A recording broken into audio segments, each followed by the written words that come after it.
that we can share this event with everyone that wasn't able to participate later on. We'll be putting it on our Social Builder YouTube channel.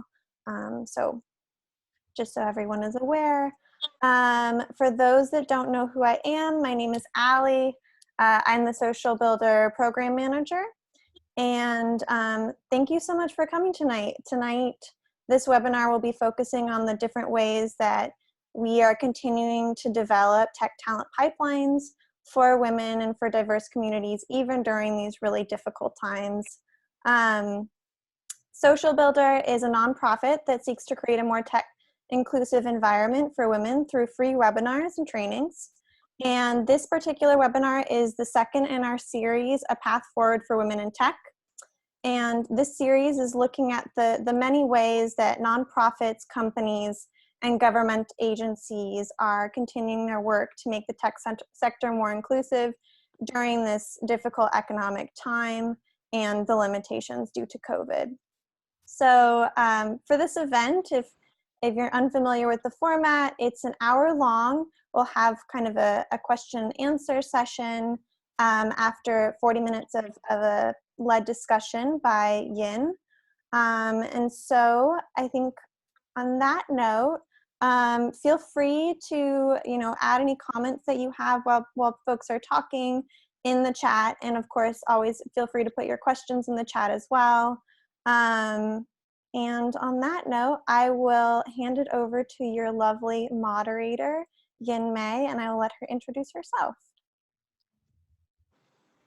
Thank you, Allie. Thank you so much for having us. Hi, everyone. Yin here. I am the Director of Strategy and Curriculum Design for Scholas, and I've been on a journey myself, having lived in many cities, Beijing to New York, San Francisco, originally from Minnesota, and landing here in a time where I feel like there's so much work being done, not only in workforce development, but also conscious of the way that we use technology in order to access potential for ideas to come to life. And what it gives me pleasure is that we have a discussion today about how organizations that exist today are addressing building new and maintaining healthy pipelines for the tech industry as a way to include women and those who are underrepresented in the field. So with that, I would like to just ask each of the lovely panelists to introduce themselves, their roles, and a little bit about their work. So I hand it out to you, Lauren first, then Aisha. Sure. Hi, everybody. Thank you, Allie and Yin, for having me. And it's great to be here tonight. I'm really excited for this conversation. I am the executive director of the New York City Tech Talent Pipeline, which is the city's tech industry partnership. And what we do is we work with a bunch of tech companies in New York City to do two really important things. First and foremost, deliver quality jobs for New Yorkers, make sure New Yorkers can actually access jobs in the tech arena as it is growing here in New York City, but also do so by being sure that the folks who are coming out of our schools, our colleges, et cetera, are actually prepared and qualified for those roles so that businesses can grow here with tech talent. And we do that in a bunch of different ways that I'm really excited to talk about, but this in particular, this topic of how do you build pipelines for women in tech, is really of interest to me because about a decade ago, long before I came to this city, I was working for the White House Office of Science and Technology Policy, and specifically was the liaison to the Council on Women and Girls, trying to get around and wrap our heads around the question of how do you get more women interested, not just in technology, but also engineering and sciences as well. It is a challenge that has been around for a very long time, and though there have been incremental improvements in some places, there have been a total tidal change, sea change, in terms of the folks who are passionate about paying attention to the institutions that are invested in, the number of organizations that are talking about how to get more women in tech. So I think tonight is a good example of how these conversations are really continuing to gain momentum and move forward. And I'm just really excited to talk to you all about it. Great, thank you, Lauren. Aisha, would you like to tell us a little bit more about yourself? Yeah, I'm a community engagement and partnerships lead on the Grow with Google initiative at Google.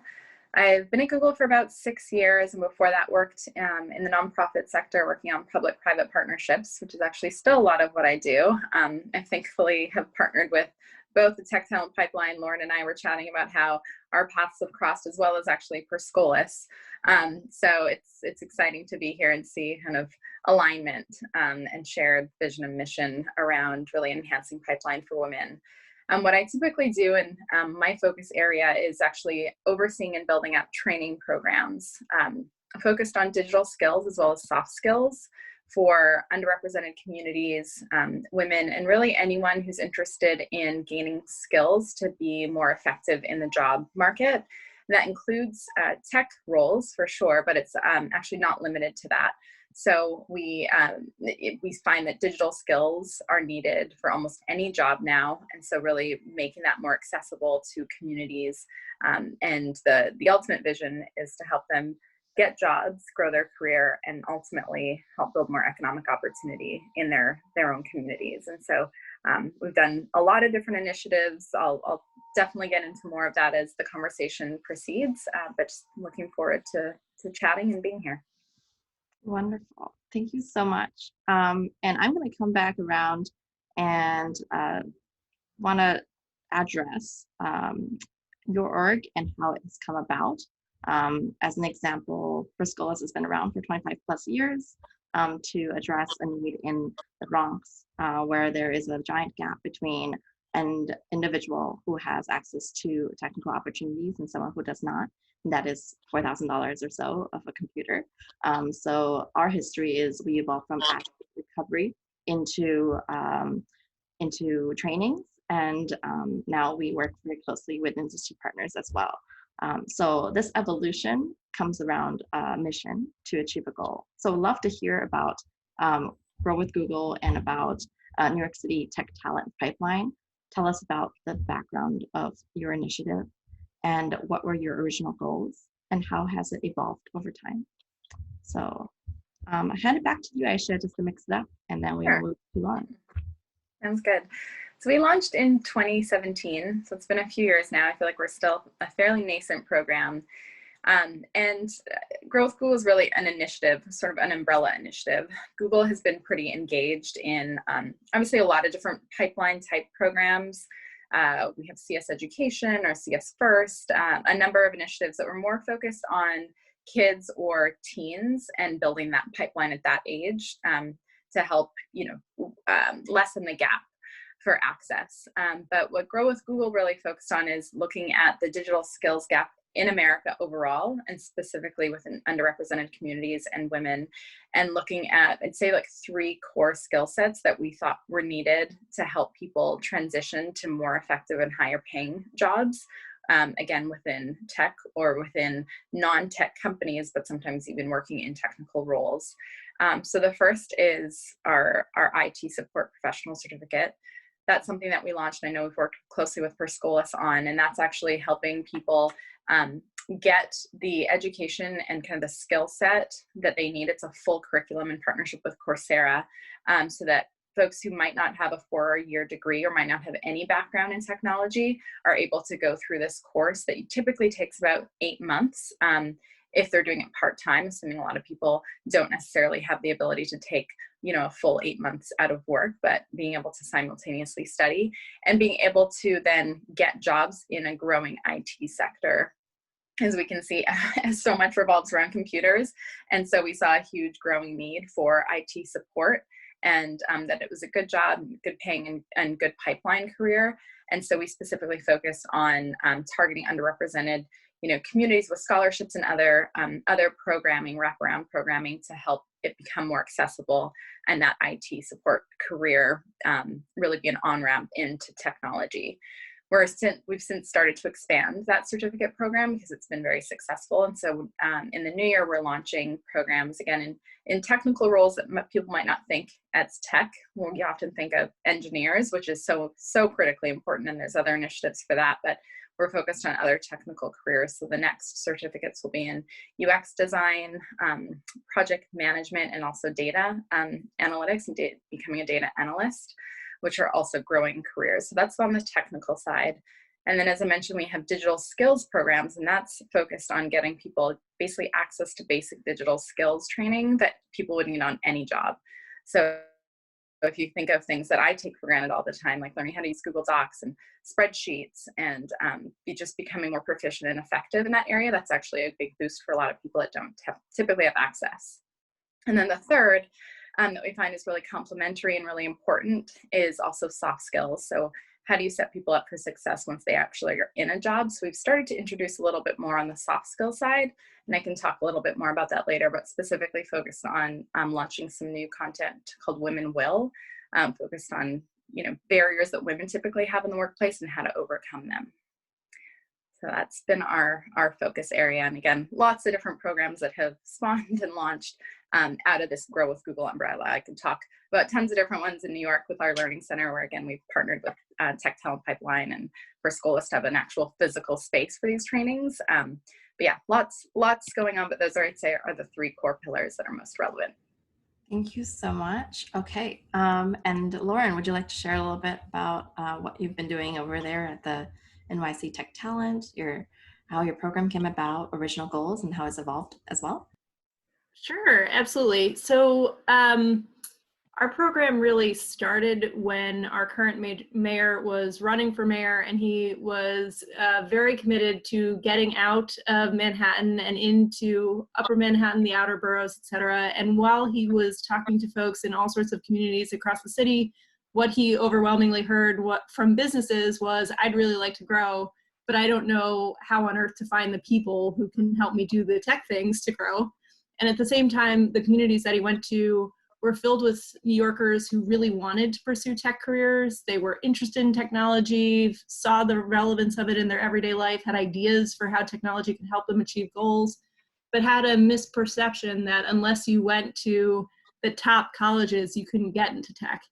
And so the mayor really saw a responsibility and an opportunity to launch a new initiative that would be focused not just on launching a bunch of programs to help get people into jobs, but realigning the way that New York City thinks about its educational system in order to help people from all corners of the city to be able to move into tech jobs. And so we started shortly after the mayor in his very first State of the City made a pledge that by 2022, half of all tech jobs being filled in New York City would be filled by products of New York City schools, colleges, boot camps, or by New Yorkers who had learned skills themselves and wanted to move into tech jobs. It is 2020, we're 2 years away from that goal, and we still have a little bit of work to do, but basically where we started was just trying to figure out with our 25 employer company board, what would work to do that? How do you bring someone with no previous tech experience up to a point in a matter of a few months where they can actually move into tech jobs paying $65,000 a year or more? And how do you change these huge educational systems, K through 12, the CUNY system, to actually work more closely with companies and align their education a little bit better to what those companies are actually looking for when tech is moving so fast that it's impossible to actually have any time to be able to align that very easily. So we started with a $10 million investment in a couple of folks in a couple of colleges and a couple of boot camps to help us figure out what works, and very quickly realized that there is absolutely a pathway for folks with no previous technical experience to get into tech jobs. The challenge is that it costs a lot, it's sort of limited in scope, and there is a disconnect between what industry is looking for and what schools actually have the capacity to teach, whether that's a college or a boot camp.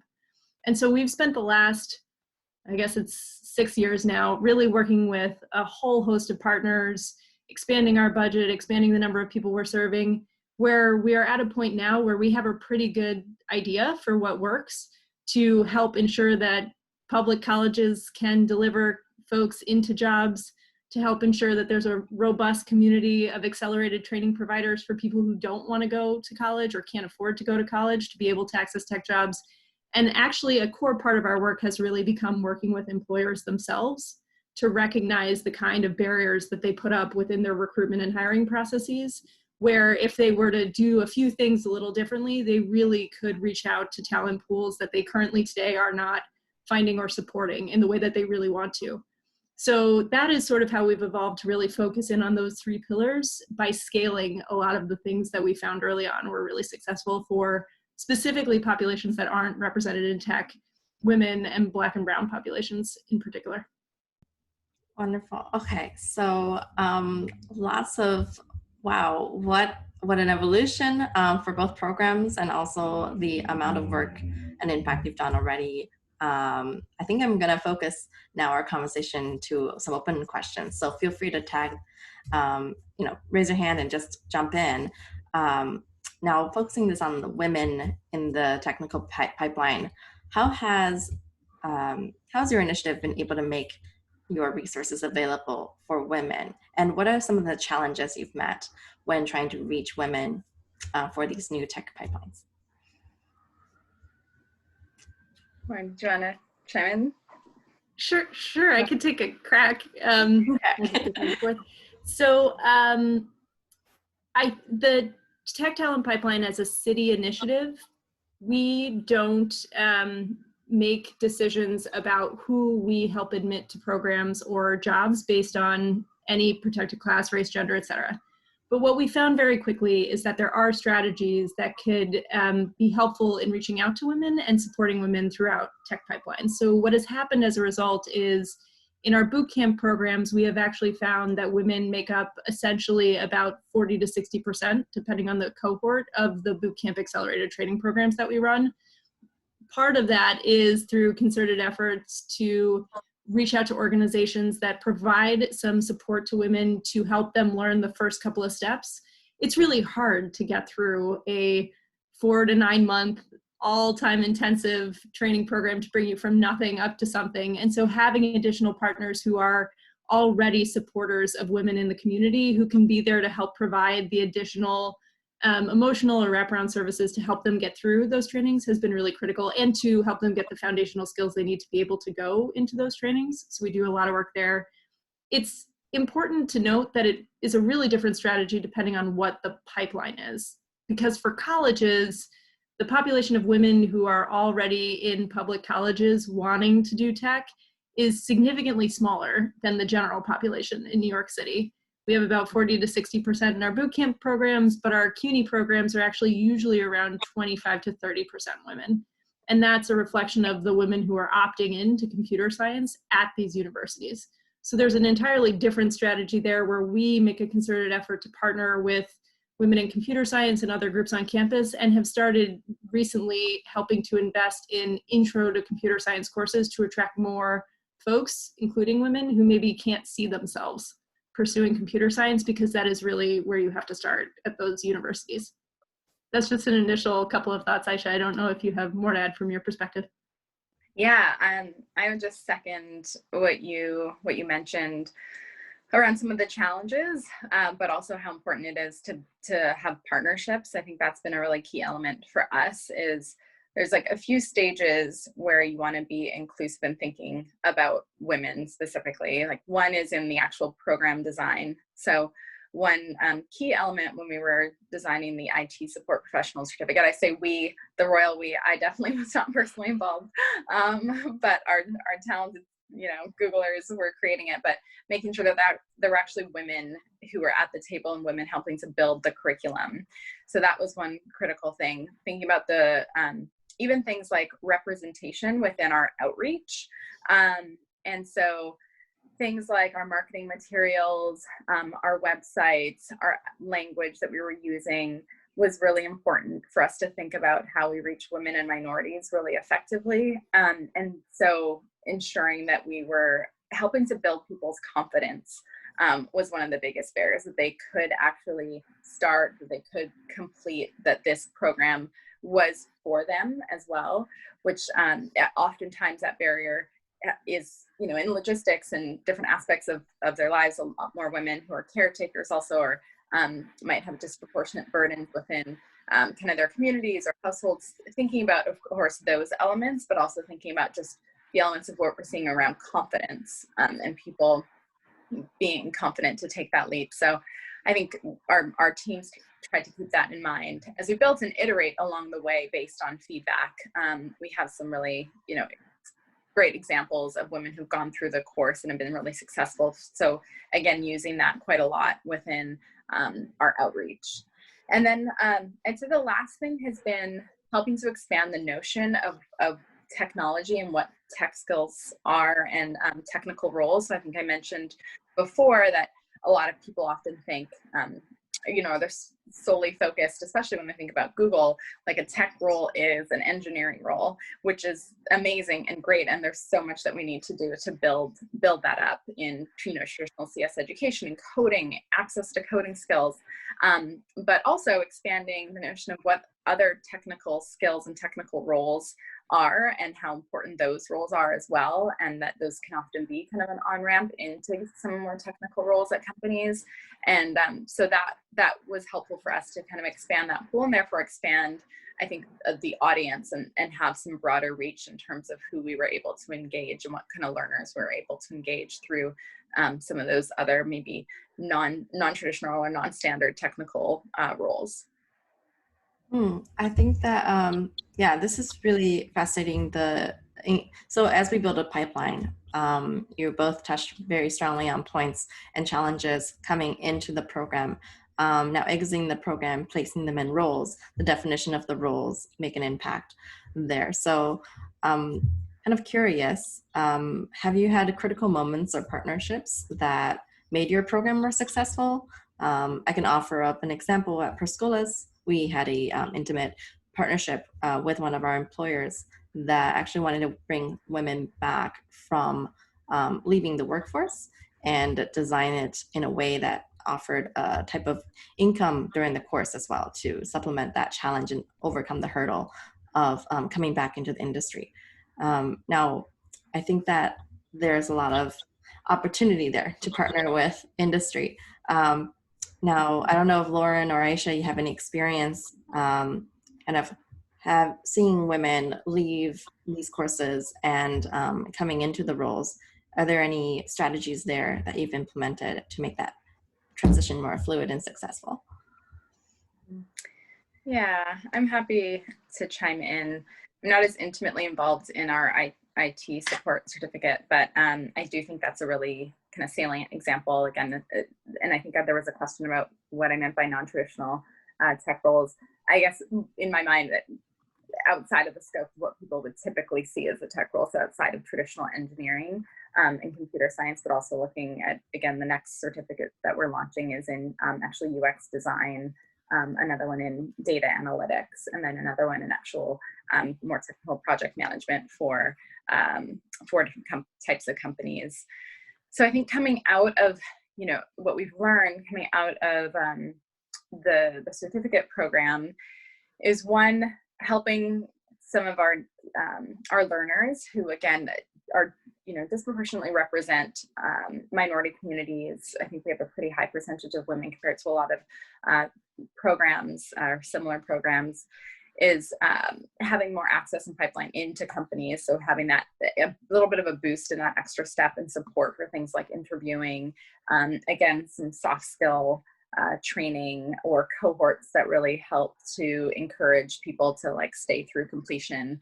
And then we built an employer consortium, so recruited quite a lot of top companies that tend to have that hire IT support professionals, and actually brought them on board and asked that they, you know, take priority look at the candidates coming out of this program, so they don't get lost in, you know, the big shuffle, or they don't get lost between now I have a certificate and this. The goal is not for them to just have a certificate. The goal is for them to get jobs.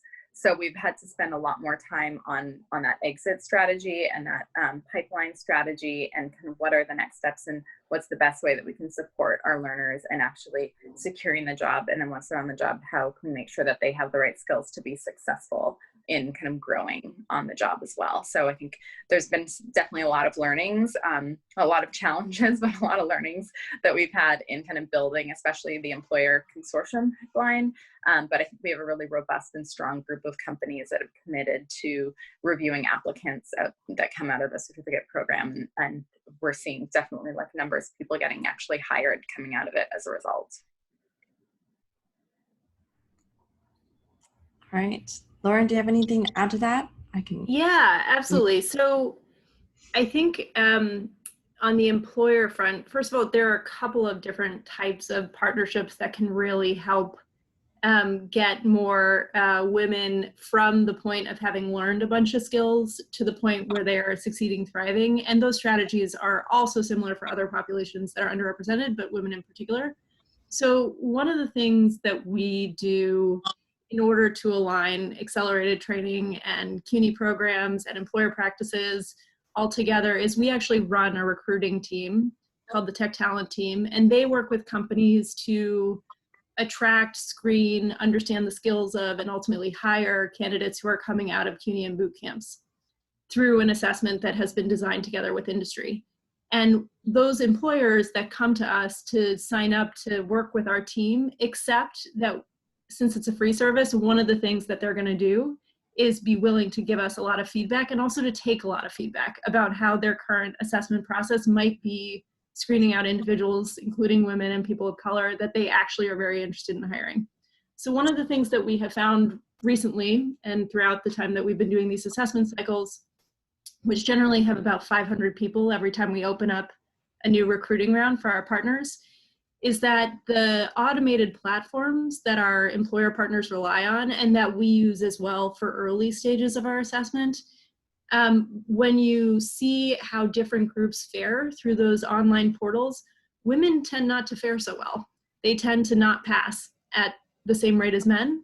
And we also see some discrepancies, even more so within various racial groups and their familiarity with the platforms coming in and how they pass through, what their pass rates are like. And so one of the things that we have done over time is work with our industry partners to help them realize the downsides of those automated assessment platforms that they are using so that they can understand how having a machine try to grade people's code when people have never necessarily seen that platform before is maybe not so advantageous to them. And also how they can do things like moving demographic questions about gender, race, et cetera, to the end of a test rather than having people take it right up front. Things like that we have seen start to help to improve some of those discrepancies that we see in passage rates of automated testing for screening tools for employers. And the employers that we work with, you know, contrary to popular belief of tech employers being very strict and very harsh on technical terms, they really want to know that. They really don't want to weed people out unnecessarily if they're qualified. And so our employer partners have been really eager to see the data and to work on those things together with us. That's one thing. Another thing that our employer partners have been doing to support, again, women, but also people of color within their workplaces is having a very structured approach to the first few months that someone is on the job, ensuring that they have the support they need by pairing them with mentors and a manager who understands what is needed to bring someone from first-time job in tech up to a place where they can be really confident and functional on the job. And so we have something called an associate engineer model that we work on with a lot of our industry partners that lays out that kind of structure for mentorship for people who are coming in who maybe don't have previous experience in tech at all. And that is true whether it's software engineering or data analysis. I could not agree with Aisha more that tech means a lot of things and has a lot of opportunities for a lot of different people. But that structure tends to work all the same. So those are two things that I would say we work on with our employer partners. All right. Really insightful learnings. Not moving the priming identifiers to the end of the test. That really is impactful. Okay. So taking these learnings, and now we're in this era of 2020 where besides the normal average challenges that we faced prior, we also have the pandemic. I'm curious to see if you've witnessed any change, any new interests, or even with the onset of more remote work opportunities, any new roles that have evolved as a result of the pandemic? How has the pandemic influenced your program? I'm happy to chime in first, Lauren. So the pandemic has influenced us in a few ways. Some of kind of obviously the in-person programming that I mentioned before, the Learning Center that we found was really helpful to break down barriers and have a physical space that people felt comfortable coming to, obviously was not possible.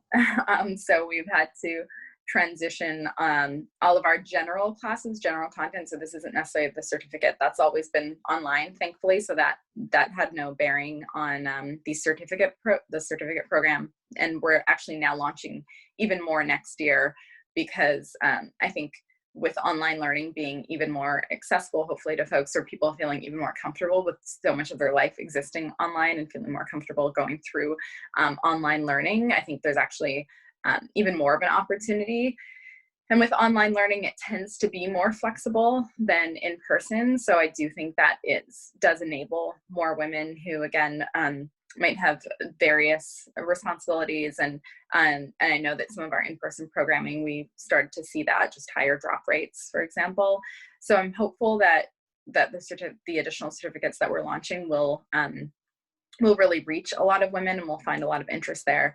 But I can say anecdotally from just our individual classes, and those are the digital skills workshop that I mentioned. So basic digital skills, how to use different collaborative tools to be more effective at work, things that a lot of companies are expecting people to have some baseline knowledge of.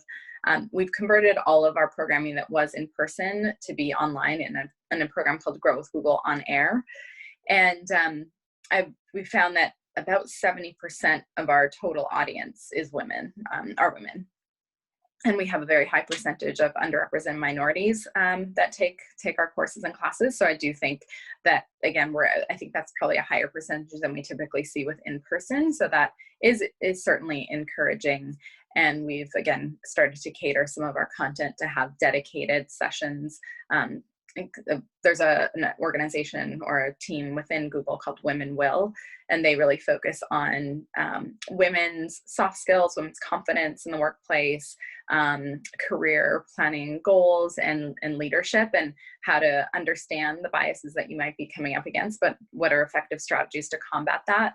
So we were able to offer like a 3-part series on a women in leadership course, same focus on entrepreneurs, what's unique about women entrepreneurs who might want to start their own business. And so I think those were really, really popular sessions. And I think with having a virtual online platform that's accessible to anyone and having on-demand content that's accessible anytime and is still free, I think that's where we were seeing the higher numbers of women engaging in our content and signing up for classes, I think because of that flexibility. So I'm encouraged by that. I don't have some other hard data, and some of our certificates will have that towards the end of the year.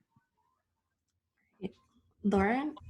Yeah, and I see also that we've been joined by Ian, my colleague at EDC, who also does quite a lot of work with emerging occupations, particularly in the cyber realm. So Ian, please feel free to hop in here if I say anything that's not right. But essentially what we're finding is that obviously the move to remote work has created the demand for a lot more remote systems or remote delivery of services. Whether you're a small business looking to get online or you're a tech company looking to serve more people who are distributed across a broader space. So certainly we have a lot of employer partners who are saying it's really important that the folks that we're hiring now have experience with cloud administration, like knowing how to navigate anything from Amazon Web Services to Azure to other things. But honestly, the demand for more entry-level cloud workers is not materializing quite as strongly as the demand for entry-level workers within existing occupations who now really know how to be autonomous, who know how to navigate a remote workspace, who know how to reach out to people. Increasingly, what we're hearing from our industry partners is that they are looking for folks now, even within existing occupations that still have a lot of demand, who can demonstrate that even in this environment where managers aren't always there to help you, you can be a proactive learner and you can find solutions on your own.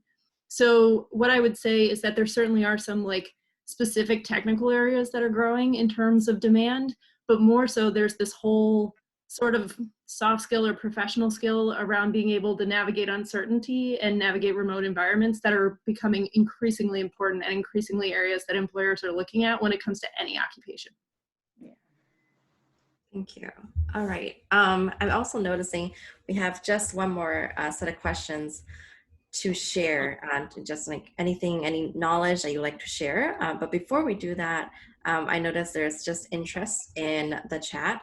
I will get to those questions. And Aisha, Lauren, please feel free to send a link into the chat room to your initiative, and so that people can connect with you there.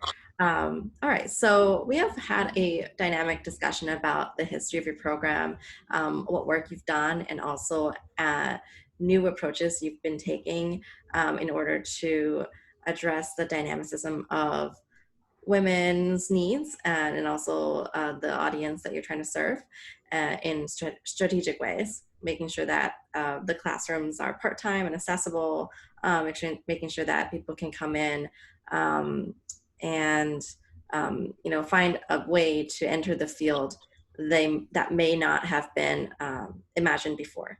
Now, if you could share a recommendation to the industry, having experienced all the challenges that you faced, what are some lessons that you hope can shape a new foundation for these tech pipeline strategies? For example, what are some trends you see happening in the industry? What are some general recommendations for employers who seek to improve the presence of women and underrepresented talent in their technical workforce? If you could share a message out to the world and say, hey, we still have this challenge. What is that challenge that you still see? And what would you hope to invite conversation about moving forward? No pressure, just a message. Yeah, big question.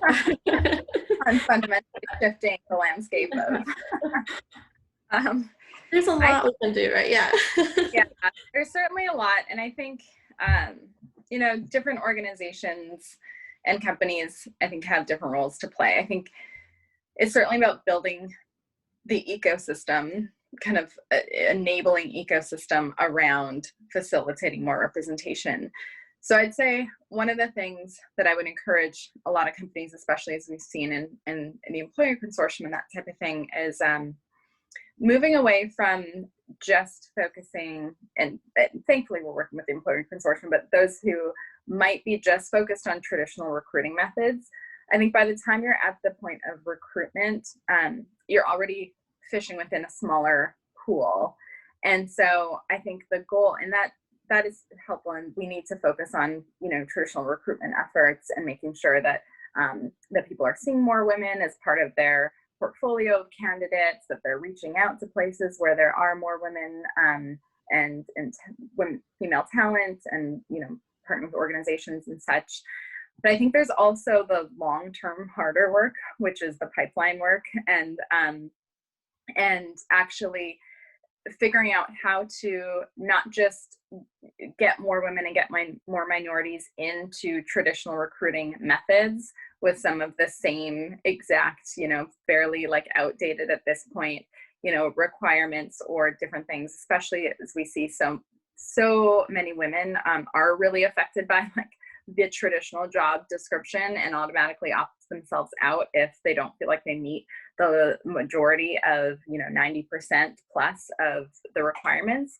And so I think shifting the way that we think about what's really needed for certain roles, and things like employers being comfortable with having candidates that don't have traditional 4-year degrees, being comfortable with investing in pipeline organizations like Technologists Pipeline or for Scholas, but actually working hand in hand, or investing in kind of the ecosystem and the pipeline that brings those candidates, instead of just focusing on let's just try to recruit more women. But there's other enabling factors that I think we need to be invested in, and really dismantling some of the notions that we've traditionally had about what's a qualified candidate, and helping to break that down. Not that women are less qualified by any means, but often we're using legacy requirements or legacy traditional kind of recruiting methods that were often built when women weren't at the table, or built in very different times with very different needs.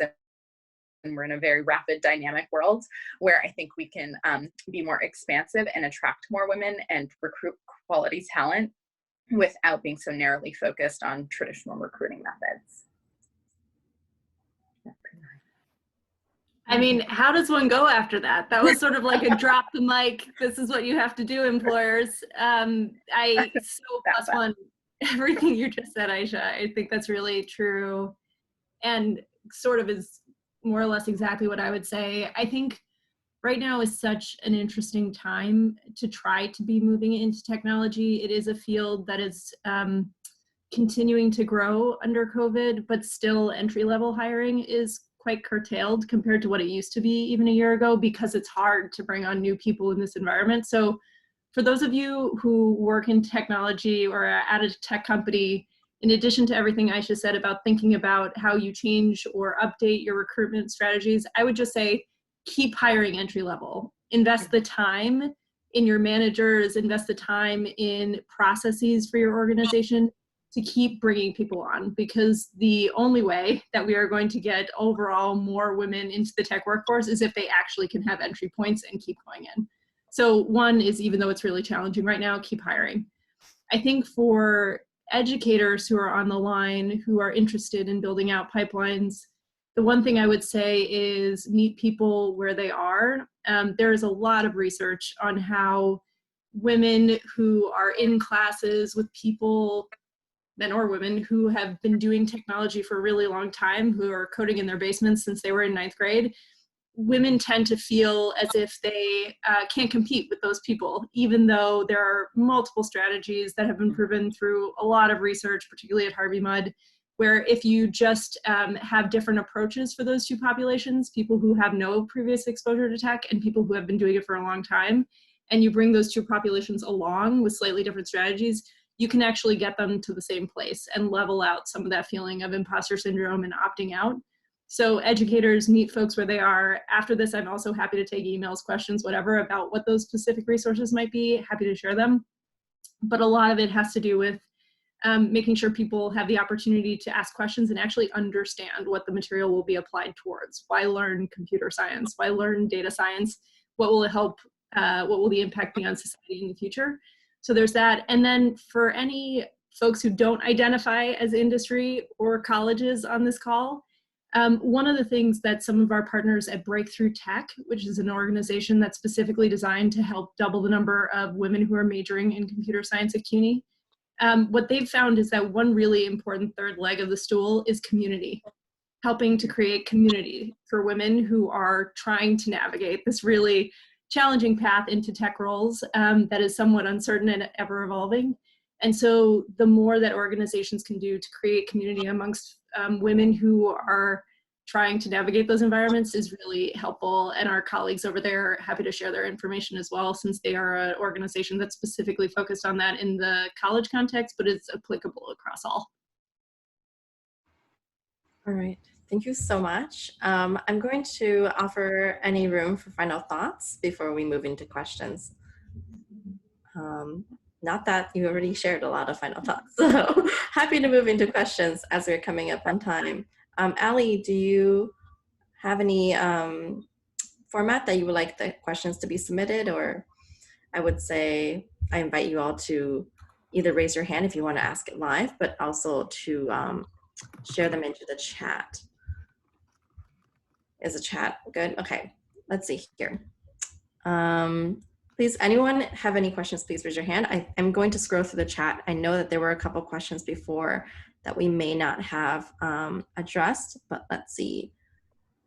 I think there was an acknowledgement already around non-traditional versus non-standard technical roles, Aisha, so you did answer that before. And then in order to apply to these technical courses, please do, I will also put in for Scholas into the chat, visit the websites. Okay. And I believe there's a question with Grow with Google. Ali, could you, I don't see the question. Yeah, no, I think there was just a lot of interest to hear more about Grow with Google and their offerings and kind of when they're planning on launching those new programs. And then there was another good question on soft skills and what kind of soft skills people should be thinking about as they're developing these kinds of pipelines. Yeah, good questions. I'm actually dialing in from my phone because my computer had some issues. So I'll type in the websites in just a minute. But to just address some more questions about Grow with Google, I'll just outline some of the resources that I mentioned and how best to find the information. So the first one, the IT Support Professional Certificate, it's a mouthful. You can, I mean, I'll include the website, but you can literally Google, like Grow with Google IT support, and you should be able to see a website come up, and it's kind of open enrollment anytime, so you can find out more information. There is a small cost, so I think it's about $50 a month, I believe, if you want the formal certificate coming out of it. And that's because we've done it in partnership with Coursera, and they have to just cover some of their costs for the program. And that's about 8 months part-time. I've seen people go through it in 3 to 4 months if they have, full-time resources to put towards it. And that helps, again, build pipeline for IT support roles. And there is an employer consortium that does consider certificate holders and completers for open roles that they have. So then the next set of certificates that I mentioned, so on UX design, data analytics, and project management, those certificates are coming in late March, I believe, of 2021. We are working as fast as we possibly can because we've had a ton of interest. We just announced that these were coming and that we're working on them, but we've had a lot of people already sign up to learn more. And again, I'll try to put the website in the chat, and you can sign up to get the latest updates for when they're available. I imagine that they're probably similar trajectory in terms of like probably 6 to 8 months part-time. You might be able to go through them faster. Full-time. And then what's accessible anytime, kind of anywhere, is what's called Grow with Google On Air, and that's g.co/grow on air. And that's about 30 to 1 hour digital skills workshops or soft skill workshops. So anything from, using G Suite tools to we have other soft skill classes on like problem solving, how to work, and preserve your energy when working remotely and work more effectively remotely. We have, again, a course specifically called Women Will in Leadership, and that's a 3-part course. The first 2 parts are pretty focused on like bias and understanding bias. I'd say the third one's probably the most effective in terms of action that you can take to combat bias in the workplace. So I'd say that's another really interesting one. And then we have, again, like 60 plus sessions that are, again, free, and you can take them anytime. They're about an hour on average, and that's available on Grow with Google On Air. Thank you. And the website's in. Wonderful. And then I did put grow.google into the chat. Yes. So you don't have to type into it. And Lauren, I think this may have been a question for you. Just mention a company that is helping women. Is this a company that, I think that was a Breakthrough, was it? Or... So yeah, I'm not sure exactly if the question was referring to a company or the organization I mentioned. The organization is Breakthrough Tech. They used to be called Whitney, Women in Technology New York. And they are the ones who are specifically focusing on doubling the number of CS majors, computer science majors at CUNY who are women. Wonderful. All right, last but not least, I have a question, just so that we can tie together the new and the old pipeline. I know that there are women existing in the tech field, and there is a lot of new talent coming in. Have you seen the effect of that coming back? So, women in leadership positions, women in the curriculum design process, women who have that input to improve this pipeline. What has been something you can share with us where you've had a woman who has been a supporter or a sponsor for this initiative? Or men, any allies.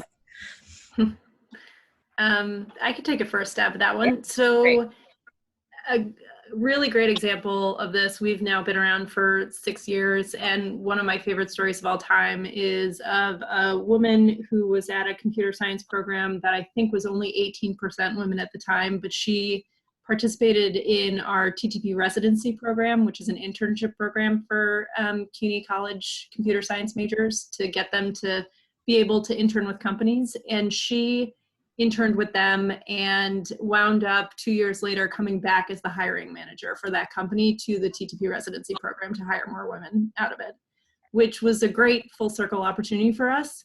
The way that we actually see more and more women, an ever-growing number of women each semester participating, is actually through something that we run called the Tech in Residence Corps, which is industry professionals who are teaching 4-credit elective courses on in-demand technologies across CUNY schools.